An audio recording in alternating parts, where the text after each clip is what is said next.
Utilitarianism, natural law theory, Kantian ethics, they all have something in common, namely they're all act-centered. That is, when making ethical judgments, whether it is the action itself or the intention behind the action or the consequences of the action, it is the act that is central to ethical evaluation. Virtue ethics, however, are a set of ethical theories that are agent-centered. The idea is that instead of identifying which actions are right and which are wrong, instead we see how a virtuous agent would act when faced with ethical dilemmas, and then the right thing to do is to do what they did. The 20th century saw a number of these agent-centered theories, and they take as their inspiration the ethical writings of Aristotle. A virtue is a disposition or character trait that is to be valued. For example, truthfulness, courage, self-control, things like that.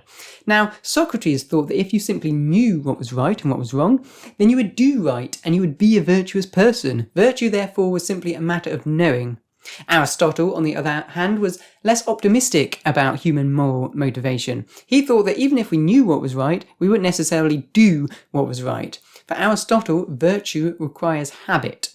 We have to effectively train ourselves to be virtuous. We have to get into the habit of telling the truth and of acting justly, so that eventually telling the truth and acting justly becomes second nature to us. So, virtue requires habit, but to act virtuously in a certain situation, you must also know that the situation requires virtuous behaviour, and you must choose to act as a virtuous person would. So, for example, if you ran into a burning building to save a child, but you didn't really think there was actually any danger to the child or to yourself, and you simply did it to impress your crush, then you haven't acted virtuously. You must know that there is real risk to yourself and to the child, and you must choose to act in the way of a virtuous person. You cannot, that is, be virtuous by accident. Finally, Aristotle introduces what we call the doctrine of the mean. A moral virtue is the mean between the extremes of excess and deficiency. That is, a moral virtue has a vice of excess and a vice of deficiency. So let's take the virtue of courage. Say I wake up in the night